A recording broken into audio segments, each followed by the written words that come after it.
Part 1. The explosion that shouldn't have happened. In the long chain of mysteries produced by the Second World War, some were born in laboratories, others in command bunkers, and still others in the chaos of battle. But every now and then, something inexplicable occurred, not because of the scale of armies or the brilliance of generals, but because a single, almost invisible individual managed to slip through the gears of a military machine that believed itself infallible. One such incident took place in June of 1944, on a narrow, unremarkable mountain pass in occupied France that most German officers could barely pronounce, let alone appreciate. This was the Col du Diable, the Devil's Pass, a name given long before any warplanes flew over Europe, but a name that would gain a disturbingly literal meaning in the summer of that year. At first glance, the pass was hardly the sort of place anyone would expect to shape the outcome of a military operation. It was narrow, winding, perpetually shadowed by jagged cliffs that seemed to lean inward as though trying to shut out the sun. A safer route existed several miles away, but the Germans avoided it.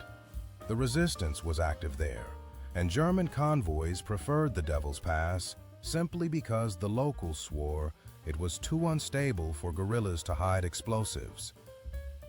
"Even the mountain doesn't like being touched," one villager had once muttered when questioned, and the Germans took this as proof that no Frenchman would dare attempt sabotage here. Ironically, that superstition was exactly what made the pass so attractive to one particular French woman. In early June, as Allied forces were storming the beaches of Normandy, though no one in the mountains yet knew the full scale of the invasion, the German supply chain across France strained under sudden, desperate pressure. Ammunition convoys were ordered east at full speed.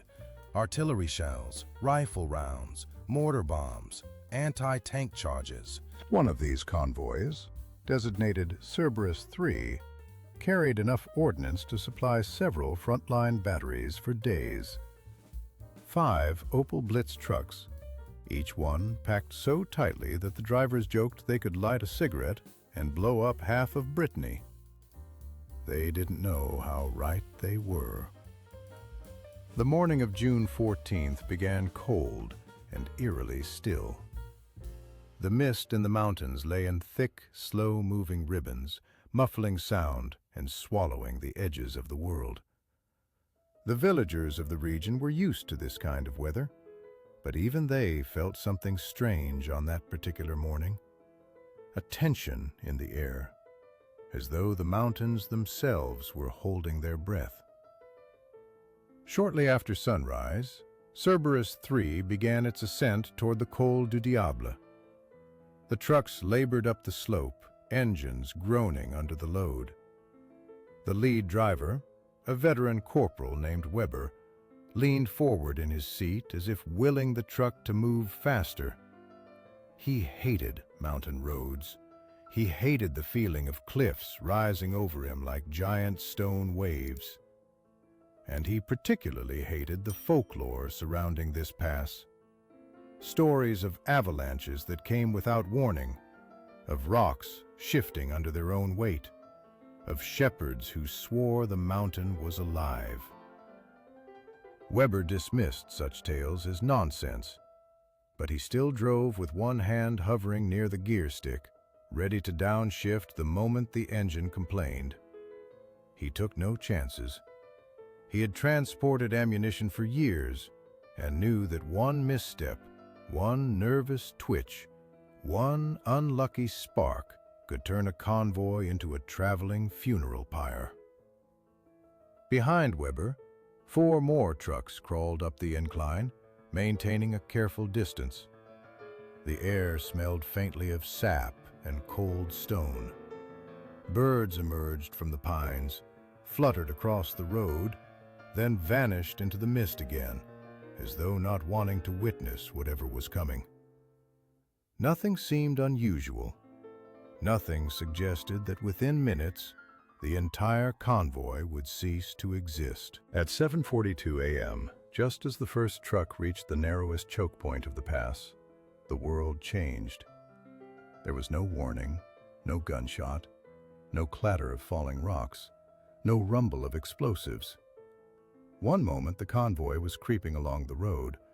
The next moment, the road simply wasn't there anymore. A shudder ran through the cliffside, silent at first, then punctuated by a deep, sickening crack that echoed through the valley like the splitting of a tree trunk. Drivers shouted in confusion. Soldiers standing on the rear platforms of the trucks grabbed at anything they could reach, but the mountain was already moving. The cliff face above them, weakened along a natural fracture line invisible to the untrained eye, peeled away as if pulled by an unseen hand. A cascade of rock and dust erupted downward. The first truck dropped into empty space before its driver even had time to scream. The second and third vehicles jackknifed against each other as the ground collapsed beneath them, sending crates of ammunition tumbling into the abyss. One of the crates struck a sharp outcrop and burst open like a rotten fruit, scattering shells that clattered down the rock face. Several detonated on impact. Others cooked off in the rapidly spreading fireball. What followed was not a single explosion, but a violent chain reaction, each detonation triggering the next in a blur of light, flame, and shrapnel. The fireball surged upward like a blooming red flower, consuming everything in its path, sending shock waves rolling across the mountainside. The birds that had been hiding in the pines shot into the air in a frenzy.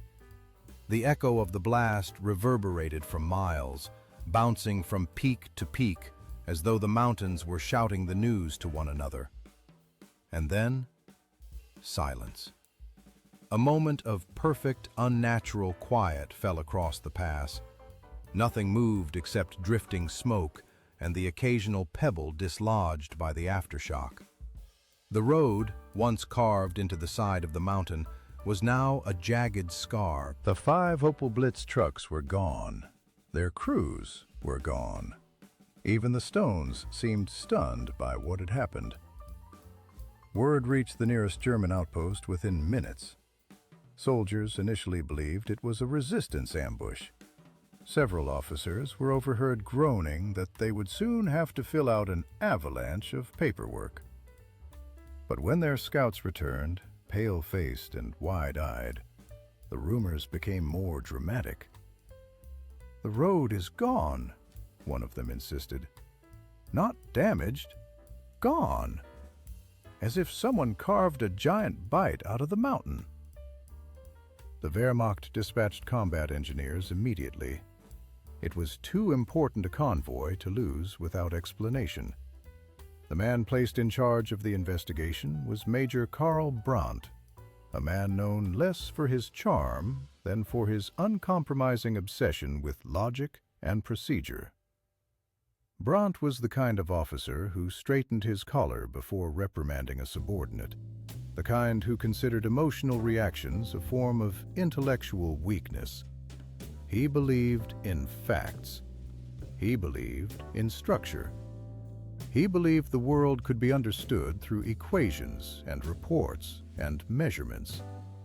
Unfortunately for him, the Col du Diable was about to offer none of these things. Brandt arrived at the site before midday. The air still smelled of cordite and scorched rubber. Ash drifted down like strange black snowflakes. The cliffside was still warm in places, and small fires continued to burn deep within the debris, occasionally reigniting when they reached buried ammunition. Brandt surveyed the destruction with practiced precision. He looked for patterns, blast signatures, directional residue, anything that would indicate what had happened. But nothing fit. There were no craters characteristic of explosives planted on the road. There were no scorch marks indicating shaped charges. There were no wires or detonation triggers. The ground showed no sign of mines or pressure plates. There were no footprints leading to suspicious hiding spots. Not even the typical calling card of the Maquis. The carved V for victory was present. Instead, the site looked disturbingly natural. Brant knelt and touched the exposed rock. It had the rough, splintered texture of a natural collapse, but too clean, too precise. Landslides didn't act like this. They were messy, chaotic, unpredictable. This collapse had sheared the cliff along a perfect line, as if someone had drawn a ruler across the stone and sliced the mountain open with a colossal knife. Brant stepped along what remained of the ledge, taking careful measurements. He barked orders to his aide, who hurriedly scribbled notes. The major muttered to himself under his breath, something about the angle of collapse, the tensile strength of rock, the improbability of this being a coincidence. This, he finally declared, was engineered. The aide blinked at him in confusion. Engineered, sir? But there are no explosives. That is precisely why it concerns me, Brant said. He straightened, dusting his gloves. His mind was already racing. If the Maquis had found a way to bring down an entire cliff without using explosives, the implications would be disastrous. It would mean that French partisans had access to technology or knowledge that the Wehrmacht did not. And Major Brant was not a man who tolerated the idea of being outsmarted. But as he paced the length of the destroyed pass, another thought bothered him even more. This collapse had occurred at the exact second the convoy reached the narrow point. Not a moment sooner, not a moment later. The precision required for such timing bordered on the supernatural. Unless, of course, someone had been watching. Someone with a perfect view. Someone who knew exactly when to trigger whatever mechanism had been used. Brant turned to one of the soldiers combing the hillside. "Any sign of resistance activity?" he demanded. The soldier shook his head. "Nothing, sir." But a shepherd woman was seen earlier near the ridge. A shepherd woman? Yes, sir. The locals call her Lisette. She's harmless. Brant's expression hardened.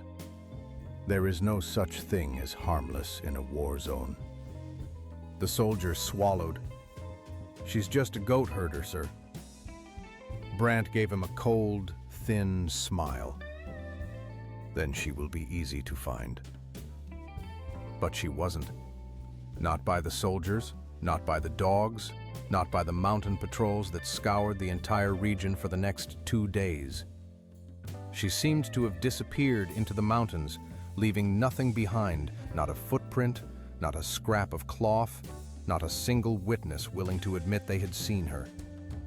And while German search parties scoured the ridges, that same harmless shepherd woman was already miles away, leading her goat along a narrow, almost invisible trail that only locals knew. She did not walk with the gait of someone fleeing. She walked with the calm familiarity of someone who had roamed these mountains her entire life. And if anyone had been close enough to hear her, they might have noticed that she occasionally clicked her tongue at her goat, as though scolding it for running earlier in the morning. The goat, in its own way, seemed perfectly pleased with itself. For now, only the mountain knew what had really happened, and it wasn't talking. But the story, its real story, was only just beginning. Part 2. The Woman No One Noticed. Long before her name became a whisper carried by the wind through the valleys of the Haute-Alpes, Lisette had already mastered the art of being unseen. She did not intend to be invisible. She simply moved with the mountains in a way that drew no attention.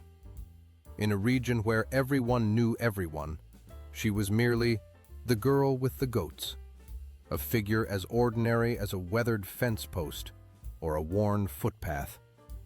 People remembered her only vaguely, as though recalling a dream after waking. But that was the curious thing about Lisette. She was always there when needed, yet forgotten the moment one looked away. To understand how such a person could dismantle an entire German convoy, we must travel back to the beginning, long before the war, long before she became a fleeting ghost in a Wehrmacht report stamped Ursache unbekannt. Lisette was born in a cabin perched halfway up a ridge overlooking the tiny hamlet of Saint-Arsène. Her father, Henri, was a logger and a man of legendary stubbornness. Locals said that Henri could look at a tree and know the exact moment it would fall, the direction it would crash, and which unlucky villager would run for his life. Henri wasn't arrogant about this. He simply knew wood, its creaks, its knots, its strengths, its fatal flaws. He knew ropes, too. Ropes were the language loggers used to speak to the forest, to persuade unwilling trunks to fall to the right instead of flattening a chicken coop or smashing a laundry line. Henri's wife, Claire, died when Lisette was 4, leaving him with a daughter and a herd of goats that seemed determined to eat every piece of furniture in the house. Henri didn't know how to raise a girl, but he did know how to teach someone to survive. And so, instead of dolls and ribbons, Lisette grew up with coils of rope slung over her shoulder, learning knots the way other children learned nursery rhymes. She learned the timberman's hitch, the twist grip lowering knot, the clove hitch, and the double bowline. She learned how to create tension lines that could tip a tree with the gentlest tug. She learned how to fashion emergency harnesses. She learned how to repair frayed fiber with a patience most adults never mastered. And she learned to read the mountain, to understand its moods. Storms shaped the rock. Frost cracked it open. Heat expanded it. And somewhere between these endless cycles, the mountain revealed its weaknesses to those who listened. Henri used to say, "Stone is stubborn, but it's not immortal. Everything breaks if you know how to talk to it." Lisette absorbed that lesson more deeply than anyone realized. By the time she was 12, she could climb a cliff faster than most men could walk up a staircase. By 15, she could walk across timber scaffolding 30 meters above the forest floor without hesitation. By 18, she was helping her father on dangerous jobs the other loggers refused. She didn't do it for pay or glory. She did it because she loved the logic of it, the puzzle of leverage, strain, and movement. But Lisette had another gift, one her father never taught her. She had an extraordinary sense of timing. She once claimed she could predict when a kettle would whistle, even with her back turned. She could glance at a swinging rope and know the exact moment to grab it. Once, while helping her father fell a particularly stubborn pine, she pulled the line at precisely the right moment to keep it from pitching sideways into a barn. Henri stared at her afterward and muttered, "You've got mountain hands, girl." She never forgot the phrase. It became her quiet badge of honor. Over the years, Lisette grew into a young woman whose presence barely disturbed the dust on the path she walked. She was slender but strong, agile but grounded. Her hair, sun-bleached from years in the open air, always smelled faintly of pine resin. Her goats adored her, though they often looked as though they were calculating how to get into trouble the moment she looked away. Then the war came. Saint-Arsène, like many remote mountain villages, was initially spared the violence sweeping across Europe, but it was not spared the occupation. German outposts appeared like unwelcome weeds along the roadways. Soldiers marched through the town square. The Maquis, the resistance fighters who hid in the woods, began sabotaging rail lines and ambushing patrols.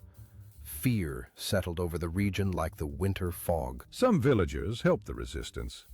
Others quietly cooperated with the Germans. Most pretended they noticed nothing at all.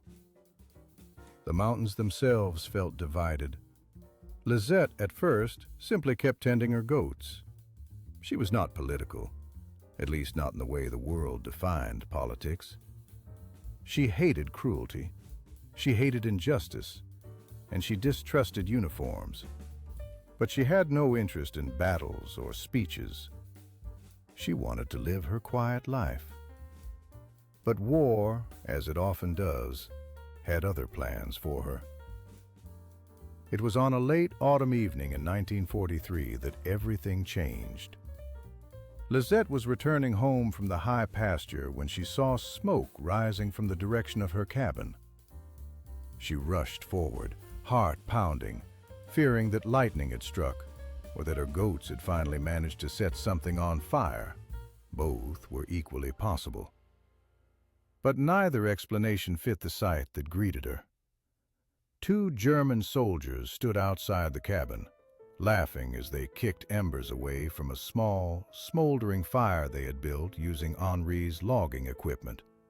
Ropes, planks, tools, anything flammable.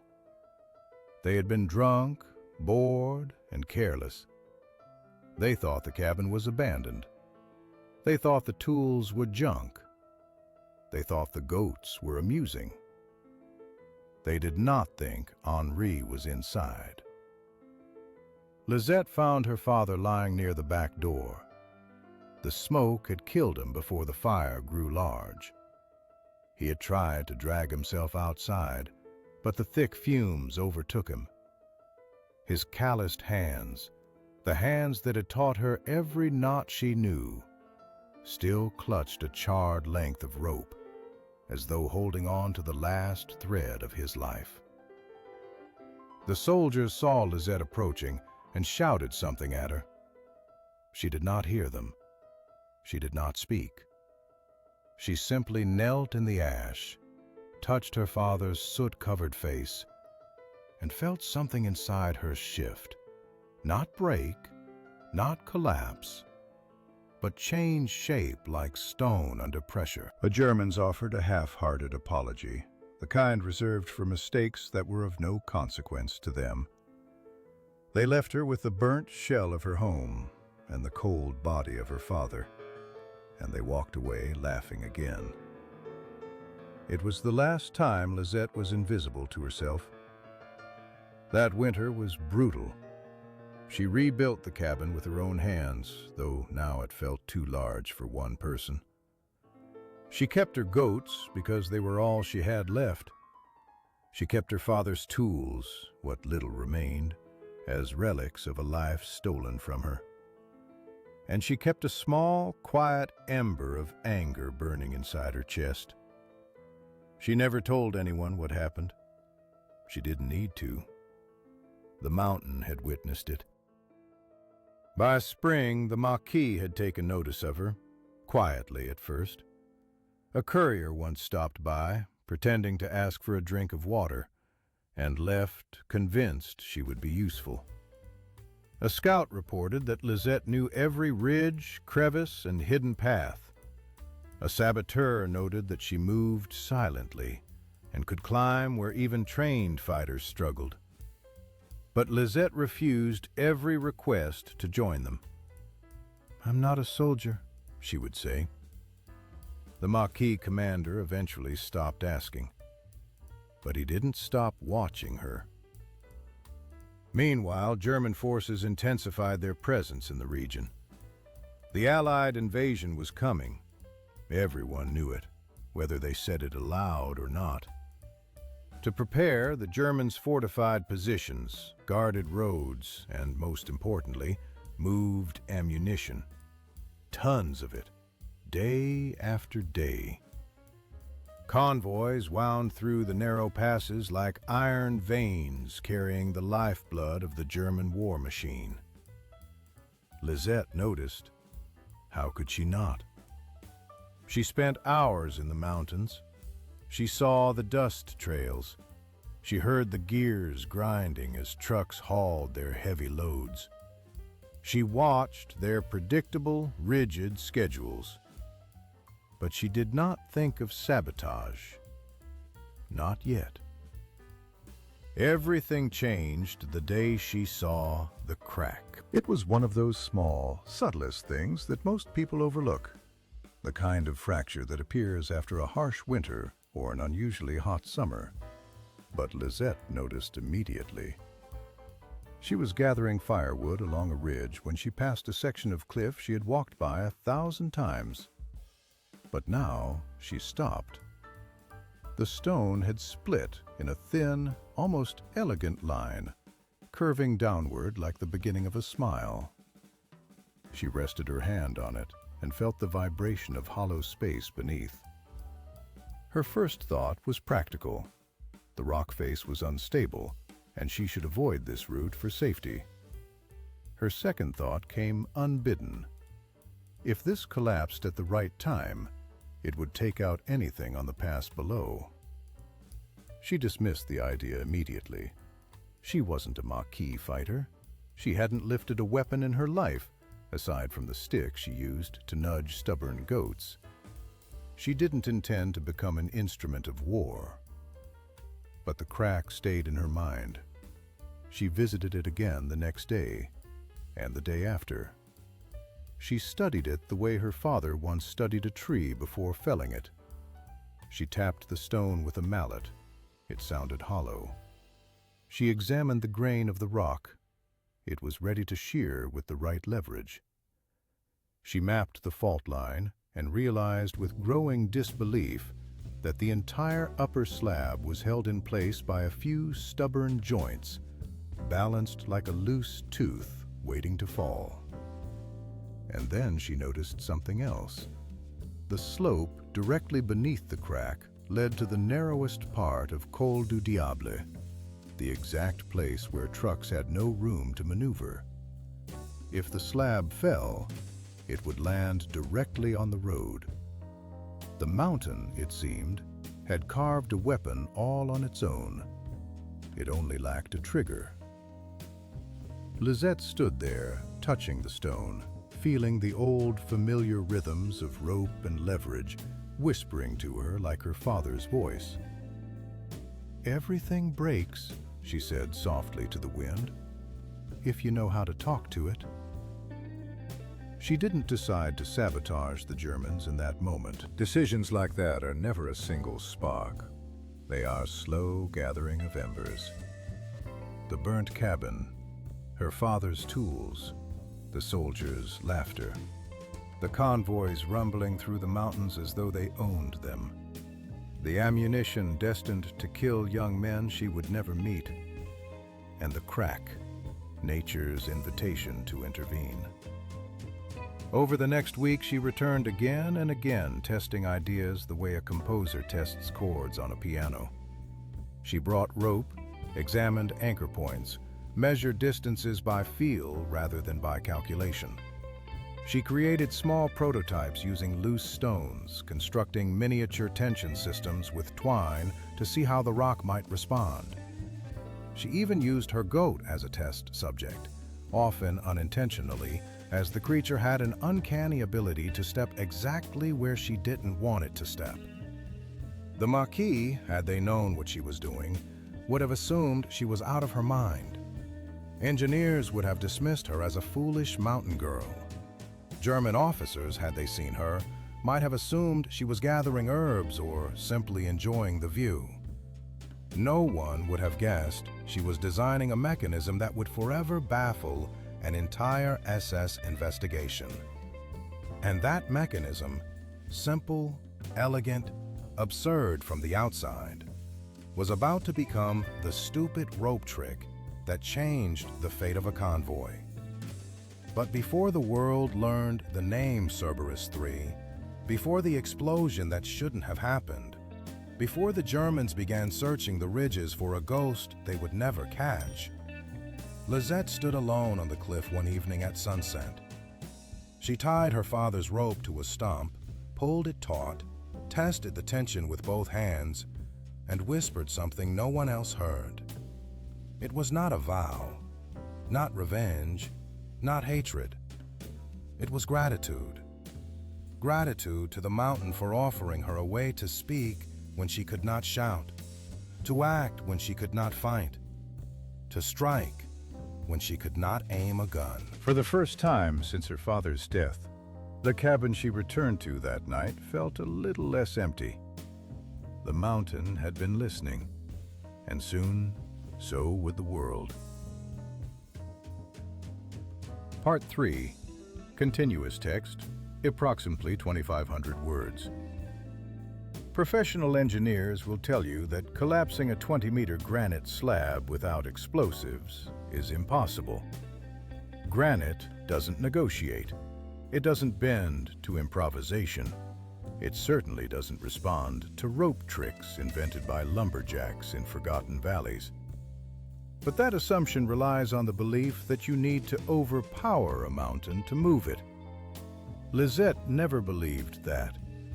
She had grown up watching her father treat cliffs and massive tree trunks as if they were unpredictable animals, stubborn, dangerous, but persuadable if you understood their moods. To most people, rope was just rope. To Lizette, it was a language. A rope under tension sings. A rope anchored to the wrong point screams, warning of failure before it happens.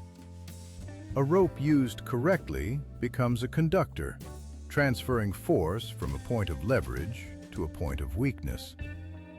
Her father had taught her that a rope, used well, could split logs, roll boulders, redirect falling weight, and even lift a broken cart axle using nothing more than geometry and patience.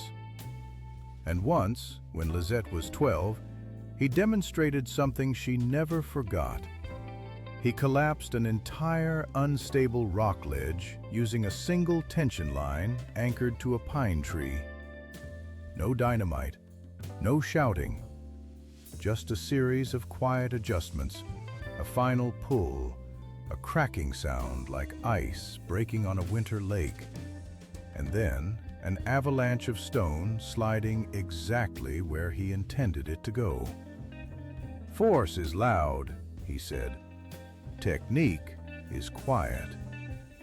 That idea stayed with her for the rest of her life. When Lizette began studying the German ammunition convoy in the spring of 1944, she didn't think in terms of warfare. She thought the way her father would have. What is the weakest fiber in this rope the Germans have woven?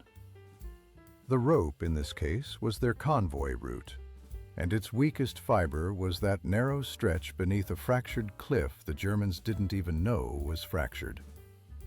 They reinforced the lower masonry. They patrolled the bends. They cut brush along the ridgeline to expose possible ambushes. But they never noticed that the entire pass sat beneath a geological wound. Lizette noticed immediately. She heard it when she pressed her palm against the rock and felt a faint vibration. She saw the micro cracks widening as spring warmth seeped into them. She watched small stones loosen themselves without being touched. The mountain was preparing to shed a piece of itself. She didn't need to destroy anything. She only needed to make the mountain finish what it had already begun. Her tools were unimpressive. Her father's logging rope, worn but incredibly strong, a tension loop she knotted from memory, 2 carved fir stakes to use as anchor points, a wooden wedge, and the bell tied around her goat's neck. She used the bell every day to keep track of him in the fog and among the pines. Germans passed by it dozens of times and never gave it a second thought. Her plan began above the pass, where the fracture widened into a narrow seam accessible only to someone willing to climb a near-vertical slope.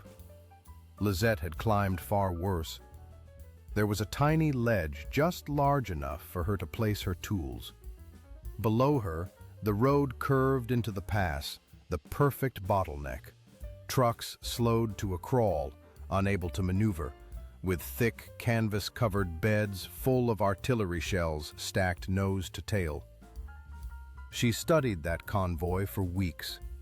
She learned exactly how long each truck took to enter the bend, exactly how far apart they traveled, exactly how long the engines labored at the steepest incline, exactly where the officers marched.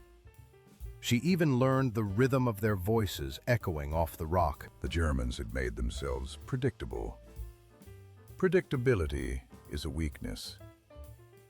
Lisette began by threading her rope deep into the fracture, pulling it through the seam like a surgeon guiding a suture through wounded flesh.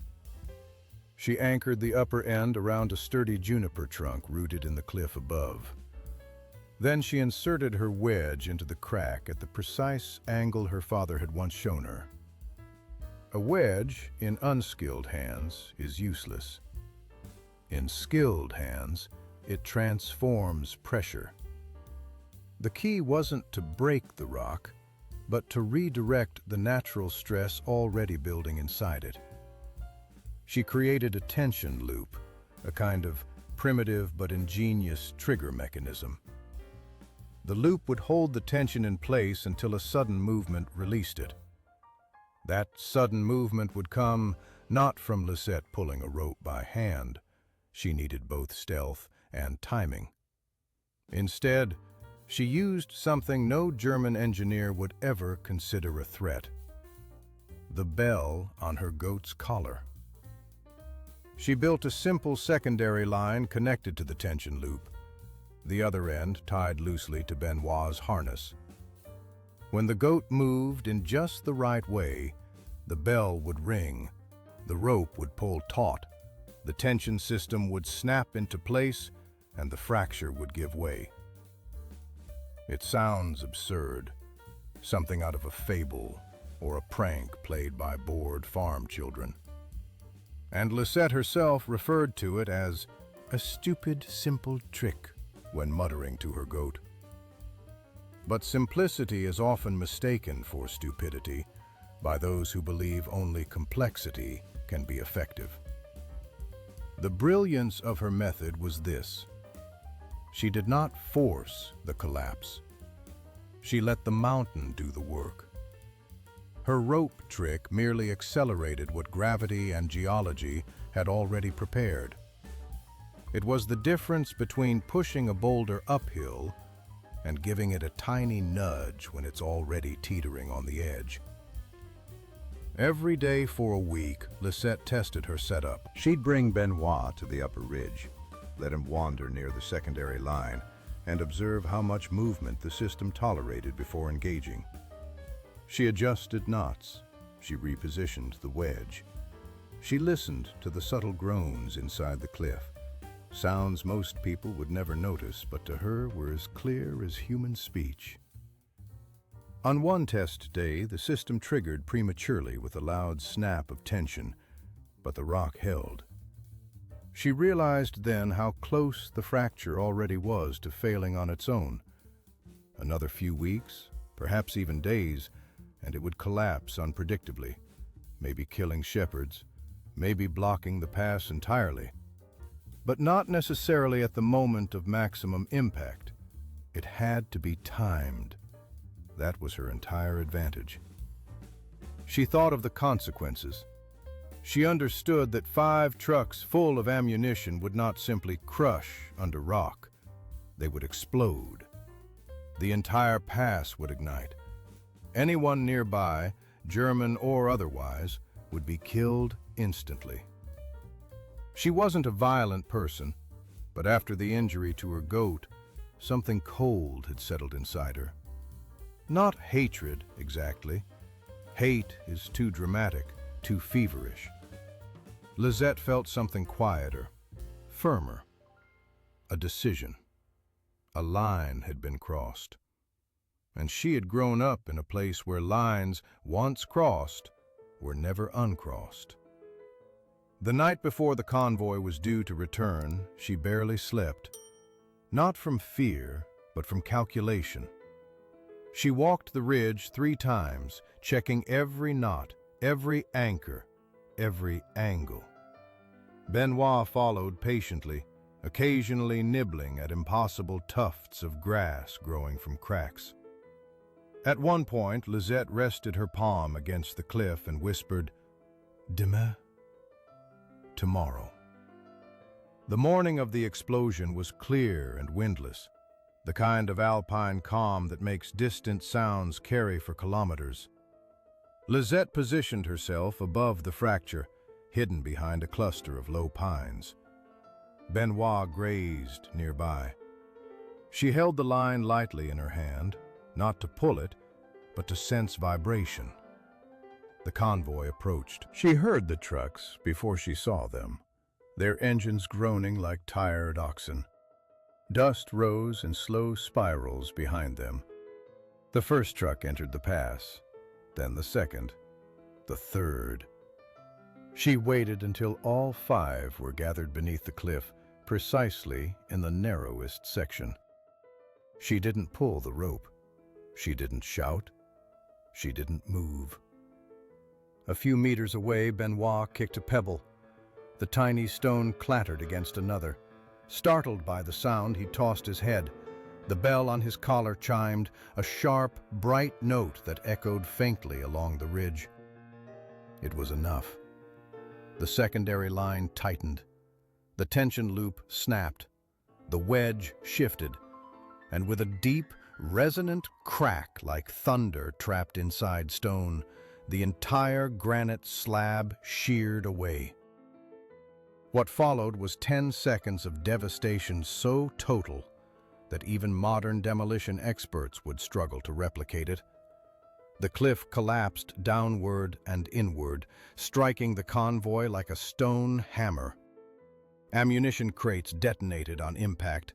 The trucks became incandescent bursts of flame.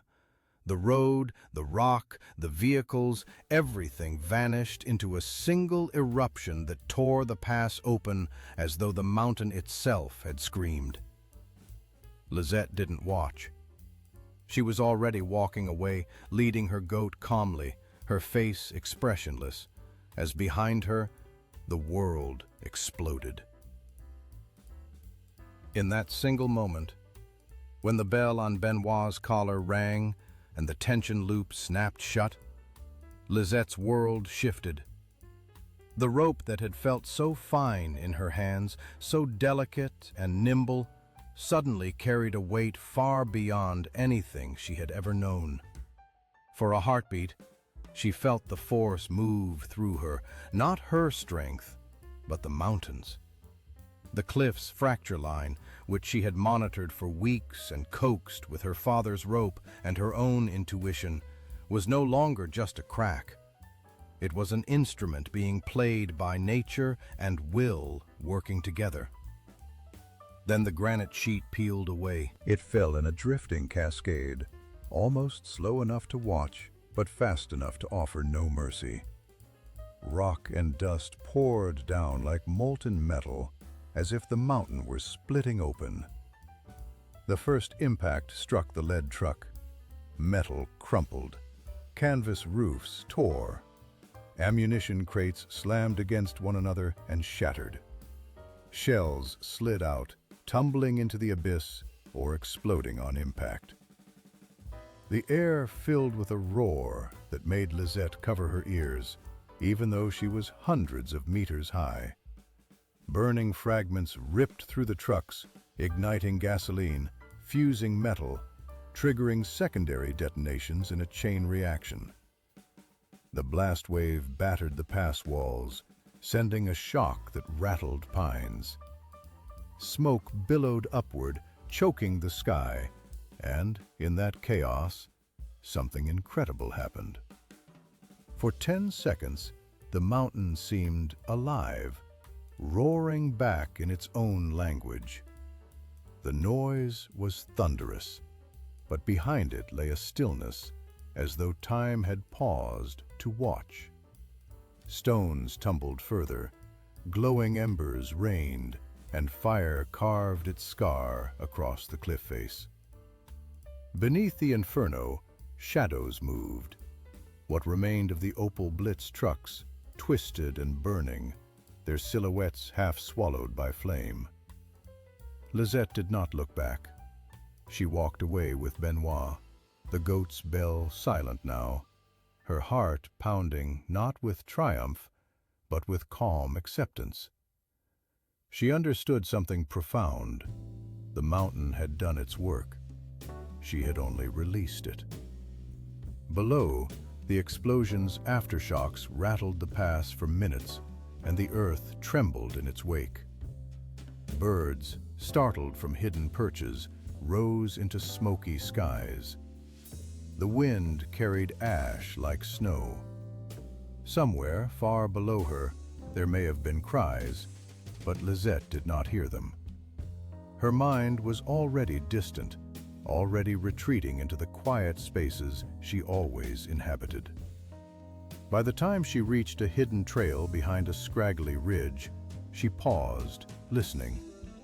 She waited for pursuit, for shouting, for gunfire, but none came. The mountain fell silent again, as if satisfied. She led her goat onward, stepping carefully but without fear. Hours later, when the first German patrols arrived, they saw the devastation. The pass was gone. Where the road had been, there was a chasm. The cliff face had collapsed, leaving a jagged wound. Debris lay strewn over dozens of meters. Fire still smoldered in pockets of rock. Ammunition crates, melted metal, fragmented shells, all of it was there. And simultaneously, no trace of conventional sabotage. There were no wiring fragments, no triggering devices, no mines, no blasting caps. The engineers inspected carefully. They dug, measured, probed. They wondered how explosives could have been placed without leaving any residue. They looked for signs of a shaped charge, a timed detonator, centrifuge wiring, but found nothing.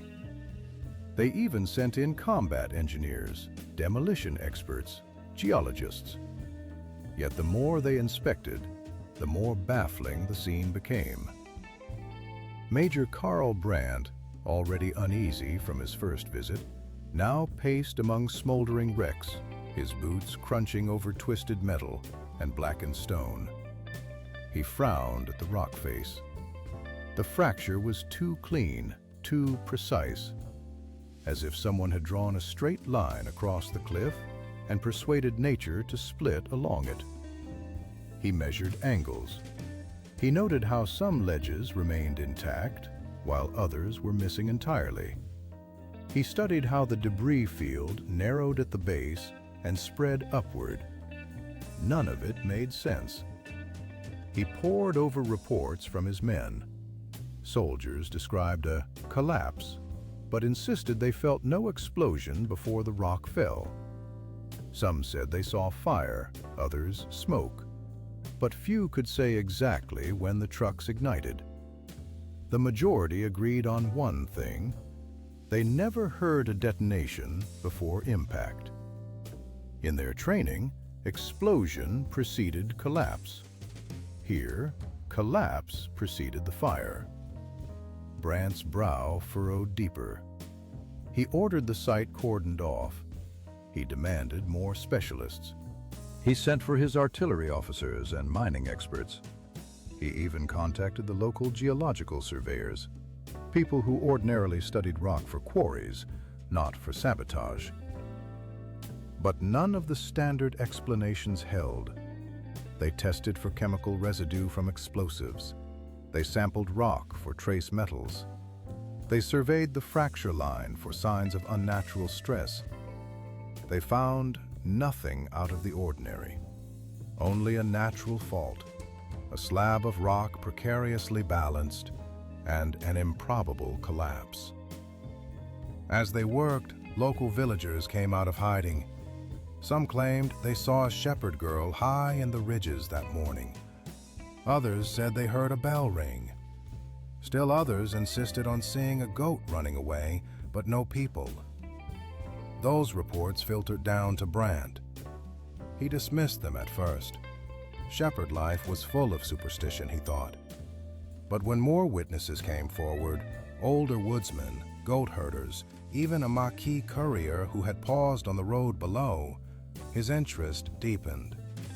He ordered patrols up the ridges, questioned locals, searched cabins.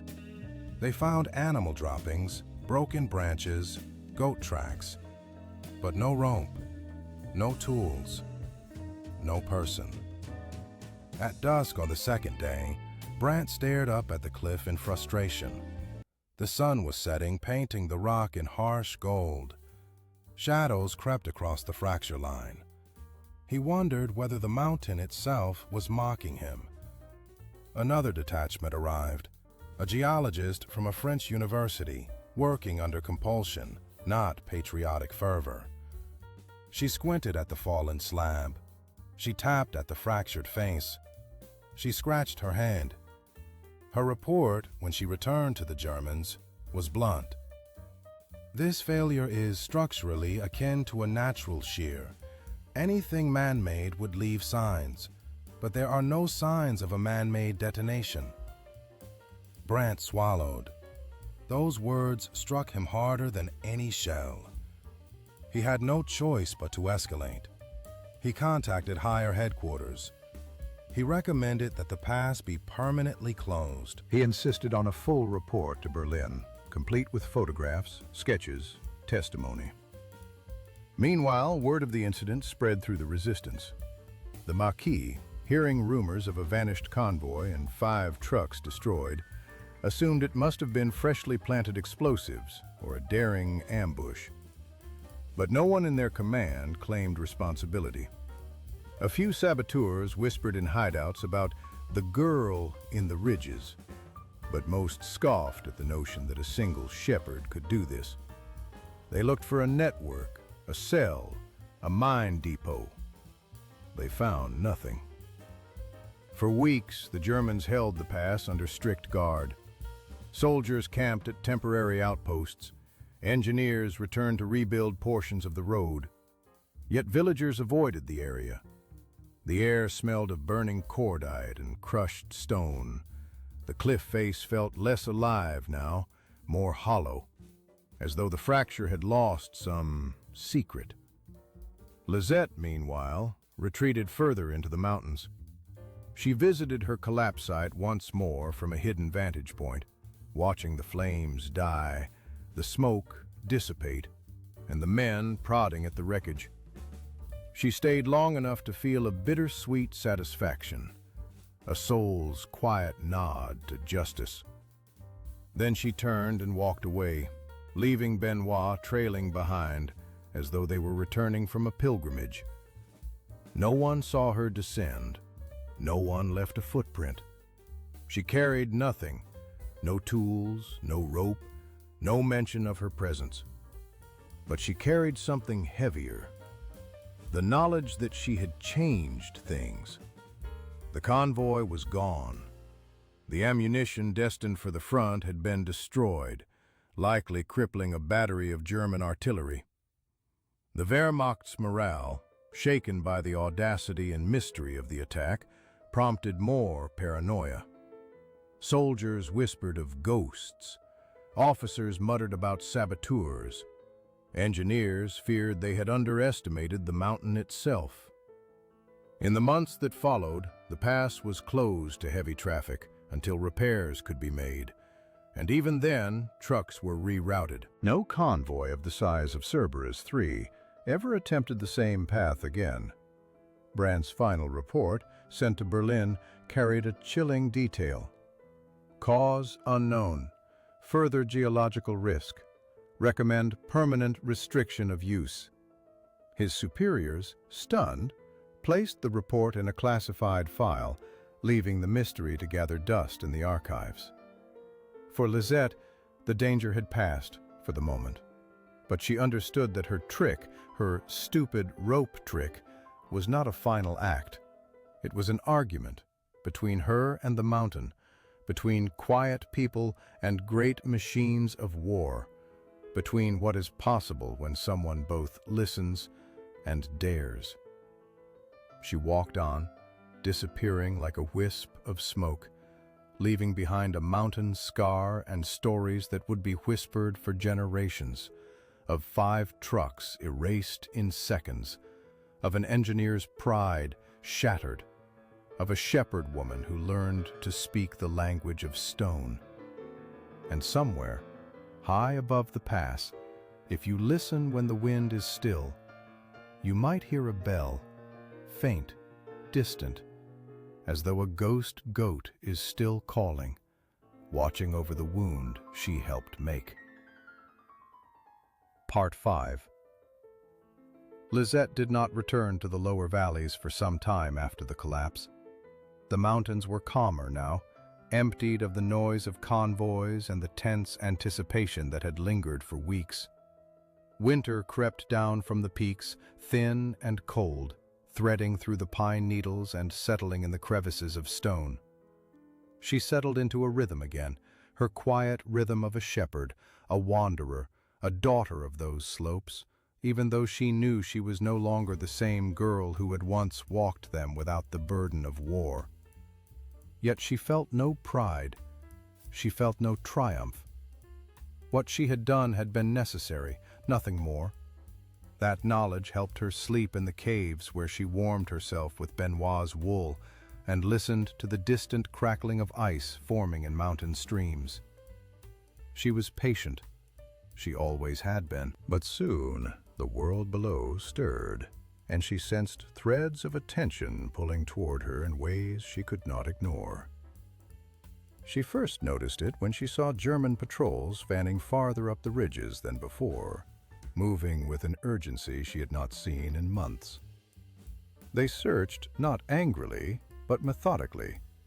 She observed them from behind rock outcroppings and thickets, unseen, while Benoit grazed nearby. Their movements told a story. They were not hunting partisans. They were hunting a ghost. The collapse of the Cerberus III convoy had unsettled their officers more deeply than she expected. That unexpected, inexplicable destruction had the cold taste of fear poured into military routines. And fear always led to overreach. She watched them crawl through shepherd paths they barely understood, their boots sliding on lichen-covered stone, their rifles slung awkwardly as if they expected ambushes from behind every boulder. Some marked the ground and muttered to each other, trying to read signs with city-trained eyes, misinterpreting animal tracks as footprints and wind-swept debris as evidence of tools. Others questioned villagers forcefully. She overheard fragments of those interrogations while she lingered near abandoned huts or while she crept down at dusk to listen outside the edge of farms. Most villagers truly knew nothing. A few suspected something. But suspicion didn't matter, not when those suspicions were wrapped in superstition. The stories spreading through the valleys were becoming increasingly twisted with each telling. The children whispered that the mountain had woken. Old men claimed the pass had always been cursed, and that the Germans had angered something ancient by forcing their machines through sacred stone. Women spoke of hearing bells high above the smoke on the day of the collapse, calling out like warnings from wandering spirits. And in all those stories, no matter how wildly they differed, there was always a mention of a girl. Not by name, Never by face, just a suggestion of a silhouette moving like a shadow among the cliffs, seen by shepherds, but never clearly. Some said she had no goat. Others said she had many goats. Still others insisted she was not human at all, but a mountain sprite or a vengeful soul disguised in shepherd's wool. Lisette listened to these tales with a kind of detached fascination. She knew how myths grew. Mountains were good at hiding truth. People were good at inventing the missing pieces. And she had always belonged more to those slopes than to any village. It was only natural that the stories would shape her into something made of stone and wind rather than flesh and blood. What she didn't expect was how seriously the Germans took those stories. The more witnesses spoke of a mysterious shepherd girl, the more reports appeared in the hands of officers like Major Brandt. He had left the pass days earlier to rejoin his battalion, but the mystery gnawed at him. He returned twice, then a third time with reinforcements. Each time, his work was slower, more meticulous. He questioned everyone. He sketched diagrams of the fracture line. He reread the geologist's reluctant statement about the natural shear. He even traced goat tracks leading to a narrow ledge, tracks so faint he suspected they had been left long before the collapse, but he noted them anyway. Curiosity was overtaking him, and curiosity in an occupying officer was dangerous. Lisette could feel his attention crawling across the ridges like frost. Perhaps he did not know what he was looking for, but he felt something was missing, something just outside his reach, something shaped like her. She began moving more carefully. She abandoned her usual routes, choosing higher, more dangerous paths. She used cliffs as cover and slept in caves with narrow entrances, blocking them with brush at night. She even used Benoit as a lookout, trusting the goat's instincts more than any human's. The war below continued, battles shifting through distant valleys, supply lines tightening, patrols spreading thin. She saw German strength faltering, their uniforms appearing more worn, their faces more drawn. Once she saw a column of German infantry trudging through a lower ravine, thin, exhausted, uncertain. Their officer barked orders mechanically, but his voice carried no conviction. It struck her then how thoroughly fractured the occupying force truly was, how brittle its power looked once separated from its armored teeth. And yet, because of that brittleness, because of that desperation, they were more dangerous now, more unpredictable, more hungry for explanations that made sense, explanations that could restore order in their minds. That winter, as snow began to thicken, Lisette sensed that the mountains were preparing to test her again. A storm was gathering, not of weather, but of consequence. She was right. One afternoon, while she searched for a new grazing pocket for Benoit, she spotted tracks that were not German. Small, deliberate, purposeful. Maquis. A group of partisans had come farther up into the mountain than usual. She followed the impressions quietly, curious but alert. She eventually found them camped beneath an overhang, a trio of young men, 2 wounded, one leaning over a rough-drawn map. They looked thin, hollow-eyed, as if they had been running for days. She did not reveal herself. She only listened. They were arguing softly about a safe route across the peaks.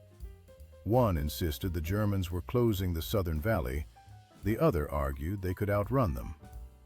The third tried to mediate, coughing into a rag spotted with blood. Then one of them mentioned the collapse. "Whoever did it," he whispered, "saved us weeks of trouble. But it wasn't us, and the Boche know it. They're looking for a phantom." The others murmured. Then he said, "I heard a name, though. A shepherd girl. They say she knows the mountains better than anyone. Some say she caused the collapse by accident. Others say it was deliberate. doesn't matter. If we could find her, "We won't," another interrupted. "Ghosts don't appear for soldiers, not even French ones." The first spat. "If she exists, she owes us the chance to strike harder. We could use someone like her." Lizette stepped away before they could say more. Something inside her tightened, not fear, but a deep, instinctive warning.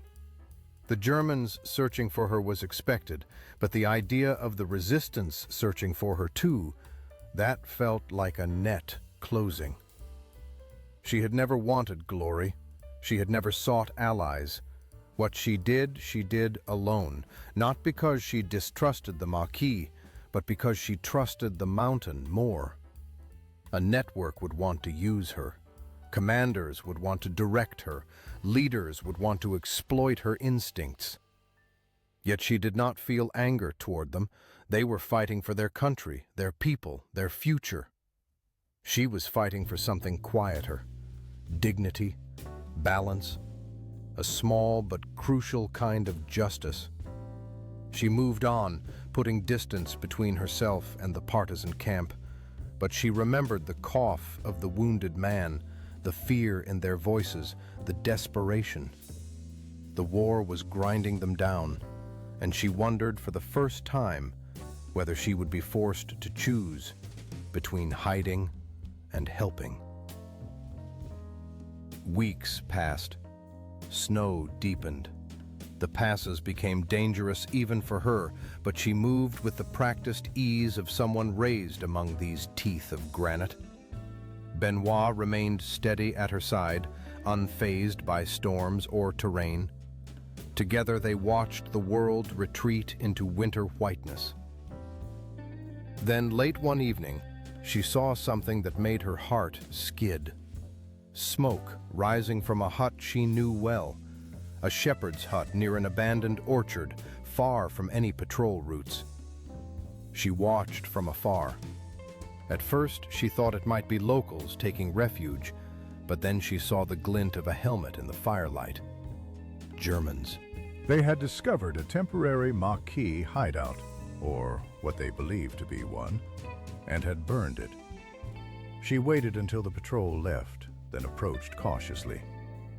The hut was little more than smoldering beams and glowing embers. Inside, she found scraps of wool, burnt paper, shattered furniture.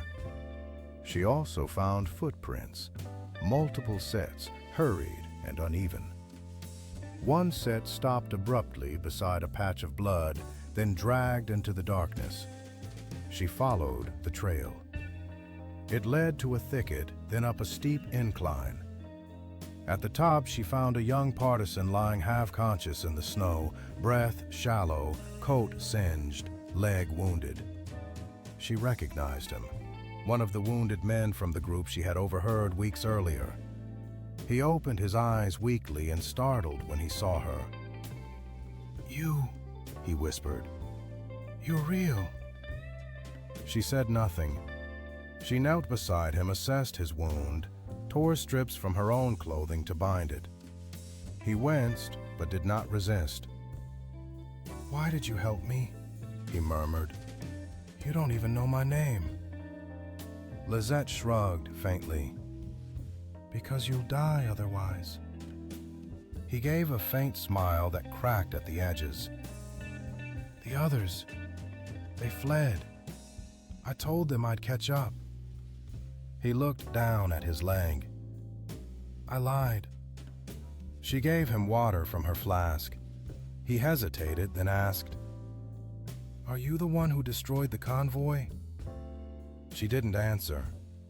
He watched her closely, and then shook his head as if understanding her silence. "Don't worry. I won't say anything." She remained still, unsure whether to believe him. Then he added, "The Germans think you're a ghost. The Maquis think you're a legend. Everyone needs to believe something right now." Lizette sat beside him for a moment in silence, listening to the wind. Then she said quietly, "Can you walk?" "Not without help." "Then we walk together." she said. It took hours to guide him to a safer shelter, a cave she'd used before. He nearly collapsed several times. Benoit walked behind them, nudging the man gently when he slowed. She built a fire, gave him more water, and let him rest. He slept deeply, his breath ragged but steady. She considered leaving. Leaving him would protect her anonymity. But he needed her, and the mountains were full of choices like this, choices between solitude and compassion. At dawn, he woke. His fever had worsened. She tended to him again. He whispered his name, Etienne. A simple name, unremarkable. A name like thousands of others swallowed by war. Over the next 2 days, she kept him alive. During that time, they spoke little, but when they did, he never asked for information. He never pried. He simply existed beside her, grateful and quiet. Eventually, when his strength returned enough for him to stand, he said, "My unit will think I'm dead." "Maybe that's safer," she replied. He nodded. "For both of us." When he finally left, limping but alive, he paused at the cave's entrance and looked back at her. "You're not a ghost," he said, "but you move like someone the mountains chose." She turned away before he saw the conflict in her expression. Days later, she heard rumors from villagers that a lone partisan had appeared near the valley, wounded but alive, claiming he had been saved by a spirit. She knew then that Etienne had kept his promise, and yet something in the story had changed. Not a shepherd girl, a mountain spirit, a guardian, a phantom. The legend grew legs, and the more exaggerated the legend became, the safer Lisette felt, because legends were impossible to catch. As spring approached, the Germans began withdrawing from the region. Their resources were stretched, their morale broken. Convoys grew smaller, patrols less frequent. Major Brandt left the mountains with a final glance at the rebuilt pass, as if acknowledging defeat not by an enemy soldier, but by the stone itself.